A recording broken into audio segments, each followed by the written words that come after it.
The first college football poll, the college football playoff ranking, I should say, of the 2024 season is out, and your Pitt Panthers cracked the top 20, despite their showing at SMU on Saturday night when they decidedly did not look like a top 20 team. The body of work impressed the selection committee enough to put the Panthers in at number 18. That's the second highest ranking they've ever had in the college football playoff era, I guess you want to call it. Of course, topping out at number 12 in 2021.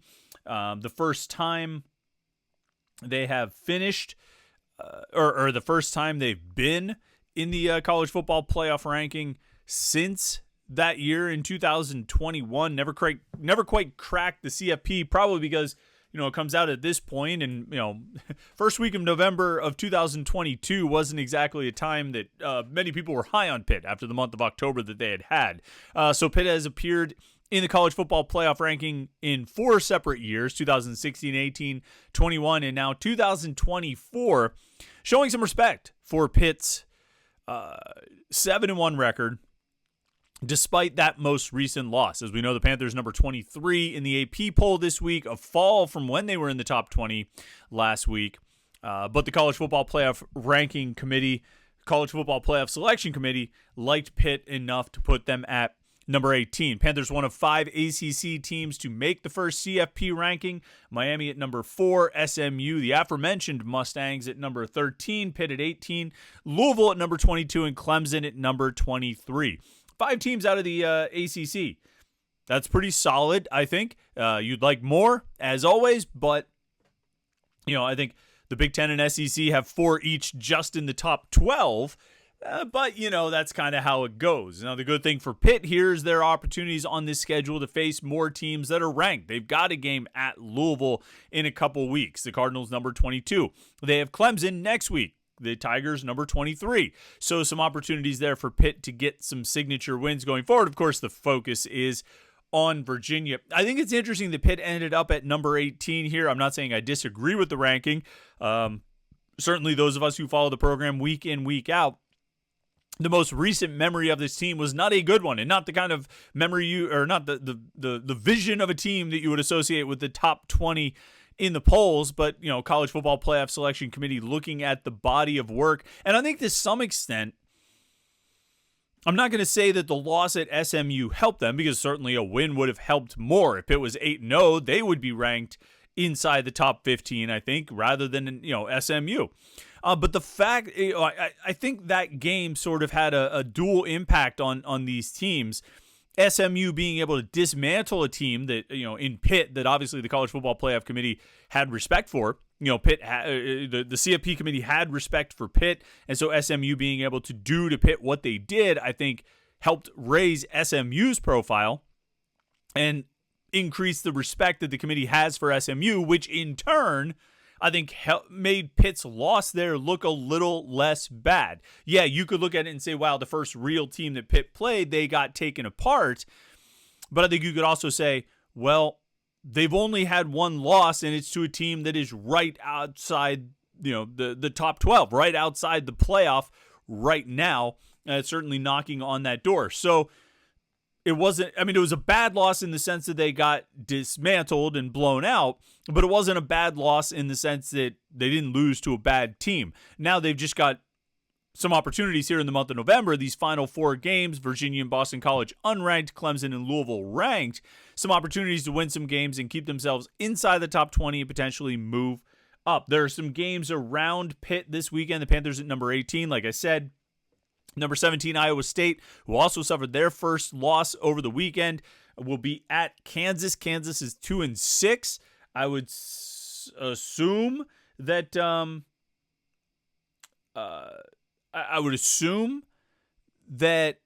Iowa State won't lose that game, but certainly can't rule it out.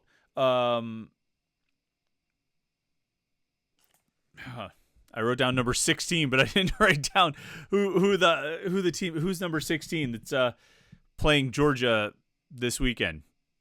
See, this is where the preparation falls apart. I have it written down that number 16 is playing Georgia, but I didn't write down the team. Ole Miss, number 16, Ole Miss will play Georgia on Saturday. That game is at Ole Miss. That's a 3:30 kickoff. And then number 15, LSU hosts number 11, Alabama. So obviously a huge game there in the primetime game, and one that could have an impact. I mean, any of these games right here around the rankings, of course, Pitt has to take care of business, but if Ole Miss at number 16 or if Iowa State at number 17 or LSU at number 15 were to lose, Ole Miss and LSU being at home, Iowa State being on the road at Kansas, if any of those three teams were to lose, that's going to provide an opportunity for Pitt to move up, you would think, to move up in the college football playoff rankings. I'm not thinking about what this team needs to do to get into the top 12. I'm just thinking about how high they can climb. How far they can go to just how far they can go.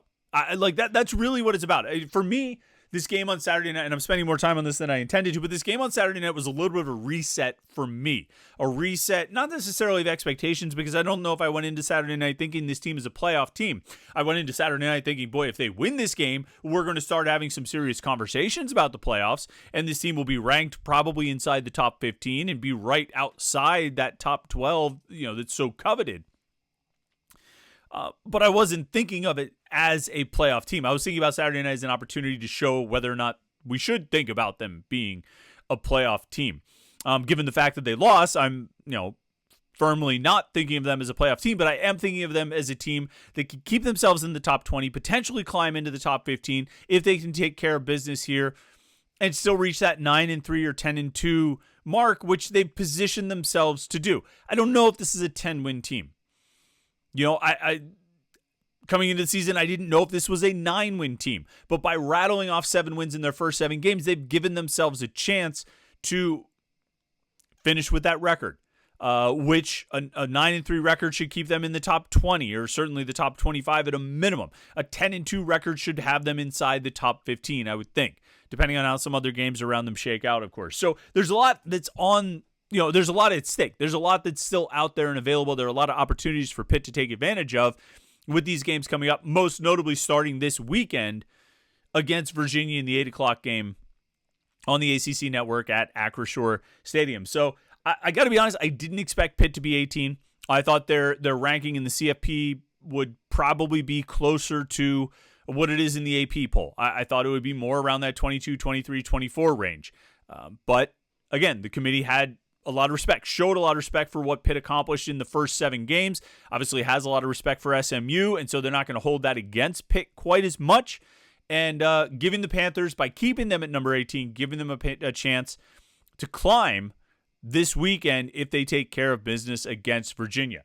Which leads us into our real question for today. What do they need to do to take care of business against Virginia?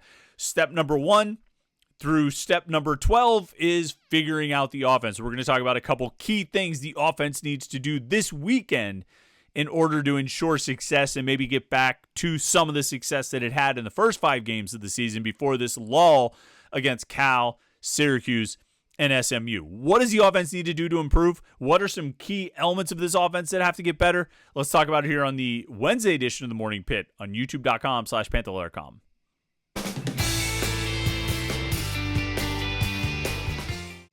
Sometimes people say that we do the intros a little bit too long. That one was about 9 minutes. I hope you don't mind. I mean, I think we were actually talking about things. I wasn't just promoting the site for that whole 9 minutes. But since you mention it, don't forget to check out the website, Panther-Lair.com, Pittsburgh.rivals.com for all the Pitt sports coverage you can possibly handle. Football, basketball, recruiting, we cover it all at Panther-Lair.com, and message boards to interact with hundreds and thousands of other Pitt fans. All day, every day, Pitt fans are hanging out on the message boards talking to other Pitt fans about everything going on. I mean, if you're a Pitt fan, the thing you probably like to do the most, maybe even more than watching the games, is talking to other Pitt fans. We give you an opportunity to do that with the best online community of Pitt fans that you're going to find at Panther-Lair.com. And don't forget, of course, our YouTube channel right here, youtube.com/Panther-Lair.com. Like this video and subscribe so you never miss any of our Pitt video content, these daily morning Pitt videos.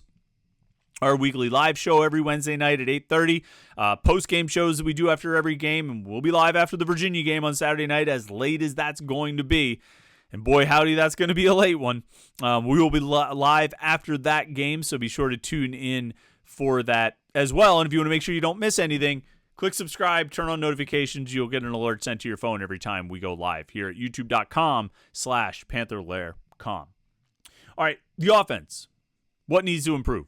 What needs to get better? They've had their 3 worst games of the season in the 3 most recent games. Cal, Syracuse, SMU. Against Cal, their defense was able to play well enough, and Cal was able to make enough curious decisions and to eke out a 17-15 win. Against Syracuse, the defense got 5 interceptions, returned 3 of them for touchdowns, which was I think 1 more touchdown than the Pitt's offense scored, and so they were able to get away with it there. And then against SMU, it all caught up, where the defense made a lot of mistakes, and the offense wasn't able to hang in a shootout against a really talented, fast team. And I think there's a lot to say about that game. There's a lot to say about this offense. But, I mean, when it ultimately comes down to it, SMU was and probably is a better team than Pitt. I don't know if Pitt is bad enough to lose by, I know they lost by 23, but it was a 35, it felt like a 35-point blowout loss. I mean, that's effectively what it was.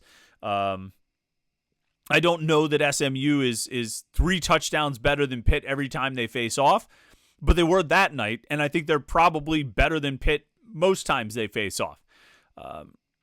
And so, I mean, it was a tough matchup. I mean, SMU has a lot of speed. They have a very good pass rush. This and that. I mean, we don't need to relitigate that game anymore. But coming out of that game with a huge 4-game stretch here to close the season, and an opportunity, like I said, Virginia and Boston College, very much winnable games, setting you up for opportunities to make some statements against ranked teams, against Clemson and Louisville. And those are going to be really tough games. I mean, the way the offense is playing right now, you can't take anything for granted, even against Virginia and Boston College. But Louisville and Clemson are going to be very difficult games. And you're going to need to be firing on all cylinders in order to win those games. Their offense very much is not firing on all cylinders. So what do they need to do to get back on track? What needs to improve? It starts, of course, with the quarterback. Eli Holstein's got to play better. I don't think there's any question about that. I think he would tell you he hasn't been playing his best over the past 3 games. But I think there's more to it than that. And I'm not brushing aside Eli Holstein. I'm not brushing aside the struggles he's had or the issues he's had. But I think there are a lot of elements around him that at the center of it all, you've got this redshirt freshman quarterback who came out and has made some really spectacular plays, but has also had some head scratchers. Even in the first 5 games when it was going well, he had some moments that weren't so hot. The pick 6 against North Carolina. Basically, the first 40 minutes of the Cincinnati game, he played really poorly. He's had moments of greatness and heroics, and he's had some moments where you really said, what is going on? What are you doing? And so, we're not going to pretend like the first 5 games he was perfect. In the last 3 games, he's been awful, because even in the last 3 games, he's made some throws. In the SMU game, he made some really nice throws, big time throws that he had made earlier in the season, and some were caught and some weren't. The throw to Spencer Lee that he dropped on the sideline. I mean, like, that's a pass you have to catch. Your quarterback, who's struggling, puts the ball right there for you to make a huge play, not just for your quarterback, but for your offense and your whole team, to give you some kind of spark, a little bit of sign of life, a little bit of energy, and you drop the ball. And I'm jumping ahead here on the issues, but the receivers have to make the catches when the ball is there. It's not always there. There are some accuracy issues. There are some one-hops and overthrows. There are issues with the ball not getting out on time and poor decision-making or slow decision-making. So when the ball is actually there, man, you better catch it. You better catch it. Help your quarterback a little bit. Help him establish some consistency. But I'm getting ahead of myself. At the center of this whole offense is the redshirt freshman quarterback, who has, at times, pretty much every game except for Youngstown State, played like a redshirt freshman quarterback. He's had redshirt freshman moments. He's had moments that reflect the fact that this is his first year of playing college football, being on the field in a college football game. So let's take that understanding. What can happen around Pitt? What needs to happen around Pitt to help him? What needs to happen around Holstein to help things get better with this offense? And I think it starts with the offensive line. The offensive line, yes, they've got injuries. Terrence Enos is filling in for Branson Taylor. Ryan Jacoby and Jason Collier have been flip-flopping back and forth. So there's some injury issues there. One guy lost for the season, another guy who's been in and out. And I'm not even sure in the SMU game that they were flip-flopping Collier and Jacoby because one guy was hurt or just to try and get better play. But the offensive line just hasn't been good enough. Eli Holstein has, one of the highest pressure percentages in the ACC. He's getting pressure more than almost everybody else in the conference. But what's really remarkable, and it's really shown up in the last 3 games, is how much pressure teams are getting without blitzing. And this is the concerning thing, and I don't think we can overstate the importance of this. And yesterday I asked J.J. Laster, the receivers coach, about this. I asked Kanate Mumfield, obviously Pitt's senior receiver, about what they're seeing, and if they're seeing what I think I'm seeing. Because sometimes I like to ask these questions. Like, I'll watch the game, and I might rewatch the game, and I'll talk to other people who know things, and I'll see what people are saying about it and all this stuff, and I'll think I have some idea of what's going on. And it's like a 50-50 shot on whether I really do. And so sometimes I like that when we get into these press conferences, I'll ask, be like, hey, it looks like this. Is this what's actually happening? And my question to those guys was, boy, it really looks like in the last 3 games, Cal, Syracuse, SMU, they're not really blitzing very much. They're only rushing 3 or 4 and dropping into coverage. Is that what you're seeing? And Laster didn't really, and further to the point, if that's what you're seeing, what can you do to counter it? And J.J. Laster didn't really answer the question. Kanate Mumfield said a couple of things that are interesting. I'll come back to in a second. But I looked at Pro Football Focus, and the numbers sort of bear it out. Like SMU, Cal, Syracuse, they're blitzing. Well, SMU and Cal were blitzing about 21% of Eli Holstein's dropbacks. Syracuse only blitzed on like 11% of Eli Holstein's dropbacks, like 2 out of 17 or something like that. That game, again, is weird with the low volume of snaps and everything. But they're just not blitzing. And there's 2 reasons for that. All right. I think, well, I shouldn't say there's 2 reasons for that. Any defensive coordinator would love to be able to get pressure without blitzing. If you can just send your front 4 and you can get pressure and make the quarterback uncomfortable, man, that is a win because you can now drop 7 and make it really hard to find those open receivers. Make it really hard. Because, and we've talked about this at different times. I've said this. Look, if you can rush 4 and get pressure, you can now drop 7. You have 7 covering 5. 5 eligible receivers, 7 defenders covering those guys. That's a numbers advantage. A big numbers advantage when you've got 7 covering 5. No wonder it's hard to find open receivers. No wonder you're holding on to the ball too long. And that doesn't totally excuse Eli Holstein's decision-making or processing or anything like that. I think he could obviously get better there, as most redshirt freshmen, first-year starters can. But you're really putting him in a difficult position if you can't protect against 4. Because while those teams are only blitzing 20-some% of the time, Eli Holstein is feeling pressure on more than 30% of his dropbacks in those games. So even if some of those blitzes are creating the pressure, or even if every blitz is creating pressure, there's still more rushes, 4-man rushes, that are getting home. And you just can't have that. You can't have 4 beat 5. 4 guys should not be able to beat 5. But it happens, and it's happening consistently. And it happened consistently against SMU. And I think it was a big problem. And it does so many things to hurt Pitt. Right? If you blitz, okay, now like Desmond Reed is more of an option. The running back leaking out of the backfield is somebody who's going to be available as a check down, a hot route, because you're blitzing. You have fewer guys out there to defend. Well, if you're dropping 7, again, that's 7 to cover 5. The running back's not such a good option anymore. Or I shouldn't say the running back's not such a good option anymore, but it's much easier to cover the running back. And teams know that Desmond Reed is a pass-catching option. So you got to cover him out of the backfield. And if you don't have to worry about blitzing, you can cover him out of the backfield. It's very easy to do so. And that's why Desmond Reed, I can bring up the numbers just to check real quick.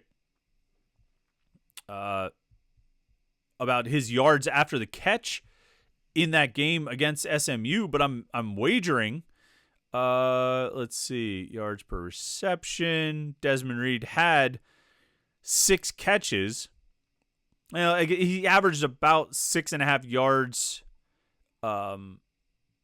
after the catch per reception. So a decent amount, actually. He ended up, he had an 18-yarder. But it seemed like guys were on him pretty quick.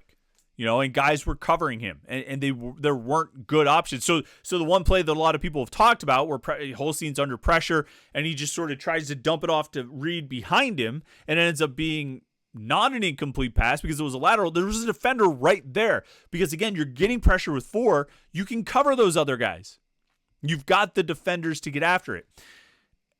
And so as long as Pitt's offensive line is allowing 4 guys to get pressure, now, you've got to make them pay. If you're only going to rush 4, okay, well, we're going to block those 4, and eventually we're going to find some open receivers, and we're going to pick you apart. We're going to force you that if you want to get pressure on the quarterback, you've got to rush more. You've got to rush 5 or 6, which is what Pitt wants. I think that's what they want teams to do because then they're going to have those open opportunities in the zone. Well, they're not there because teams don't have to. They don't have to rush more than 4. And so that's a big part of the problem. I think that's a really big part of the problem. The Pitt's offensive line is just giving up this pressure against a 4-man rush. The other problem, and this would help get teams out of the 4-man rush and getting out of dropping 7, is a more effective run game. And I know the numbers are okay, but it's just not consistently a threat. And what really is a threat is Desmond Reed getting to the second level because that's where he can then take off. So it's almost like they can't consistently get 4 or 5 yards, every time they hand it off. And so you can rush 4, drop 7, and you've got guys there to make the tackle on Desmond Reed, and prevent him from getting those 70-yard runs or 50-yard runs or something like that. There's just no consistent production out of the run game. And so, again, it's easier to defend it like this. And that was actually what Konate Mumfield said. I asked Konate Mumfield, I was like, okay, so what can you do when teams are dropping 7 like that? What can you guys as an offense do? And he said, well, one thing is we can run the ball better. That was actually his first response as a wide receiver was we can run the ball better because then that's going to force defenses to bring guys up into the box more, which we all should know because we watch Pitt bring guys up into the box all the time and get beat by the pass. They do need to be able to run better. I don't know if they're going to be able to run better. I don't know if using a different running back is the answer. I don't know if the offensive line is the answer. I'm not sure if the design of this offense is the answer to a more effective run game on a consistent down-to-down, churning out yards basis. But they do need to run it better. And the other thing, and I think this could help Eli Holstein, we're talking about the factors sort of around Eli Holstein. That if Pitt's going to stick with Holstein, if they're going to commit to him as the quarterback and commit to his development on the field, these are the elements that have to improve or could help him. The other thing is the game plan. It's the game plan. This is 3 games now. 3 games now where teams have done the same kinds of things. And I'm sure there are differences. I'm sure it's a little bit more of this, a little bit less of that, this, that. They're not sending a lot of pass rushers. They're dropping into coverage and trying to make Eli Holstein find the holes in the coverage. Okay, you've seen it now. And this was something else J.J. Laster said yesterday. Said, we really need to focus on ourselves. I get that, and I understand there's the self-scout and all this stuff. No, you need to think about what the other teams are doing. You need to think about what teams have been doing to you. You need to think about why teams have been able to take this passing game that produced 300 yards and 3 touchdowns every week for the first 5 games of the season and has now just completely cut it off. You need to figure that out. You need to figure out what teams are doing, and then you need to come up with a response to it. Stop being surprised. Pat Narduzzi said every week we've seen something that we didn't see at all on tape. Well, stop being surprised about it and start figuring out how you're going to take your 5 eligible receivers and beat 7 guys dropping into coverage. There's no more time to be surprised if this is happening 3 weeks in a row. Stop being surprised. Figure out an answer. You can't just go into it with your plays. You need to have a specific plan for what the opponent is probably going to try to do to you. And like, I don't know what Virginia does on defense, but I would bet dollars to donuts. My wife loves it when I use that phrase because I don't even know what it means, but I like saying it. And so now sometimes she says it mostly to make fun of me. But I would bet dollars to donuts Virginia's going to try and do something similar to what SMU did and what Syracuse did and what Cal did because it worked. So figure it out. Self-scout if you want. Figure it out. Figure out what those teams did and what you need to do to beat them. You should be able to come out of each of those games. You should have been able to come out of each of those games saying, okay, this is what we needed to do. This is how we needed to attack. This is what we needed to look for. And maybe you didn't assume Syracuse was going to do it after Cal did it. Maybe you didn't assume SMU was going to do it after Syracuse did it. Maybe you could assume that Virginia's going to do it now. And again, and not that they're all doing the same exact thing, but it seems like there's some similarities. And certainly the results have been similar. So we'll see what happens. Don't forget, go to the message boards at Panther-Lair.com to submit your question for this week's mailbag. We'll have that on Friday. We always look forward to doing those, and we'll take lots of questions. We'll get as many as we can on the Morning Pitt mailbag edition. We've got our live show tonight at 8:30 p.m. Me and Jim Hammett will be hanging out with you for a little Pitt sports talk for an hour right here at youtube.com/Panther-Lair.com. And and we'll be back tomorrow with another Morning Pitt. So like this video and subscribe to youtube.com/Panther-Lair.com. We appreciate it if you do. I hope your week's off to a great start so far. It's already Wednesday, folks. We're getting that much closer to Saturday, game day, and an opportunity to flush that SMU game out of your system. So like and subscribe, and we'll see you tonight on the live stream and tomorrow for the Morning Pitt right here at youtube.com/Panther-Lair.com.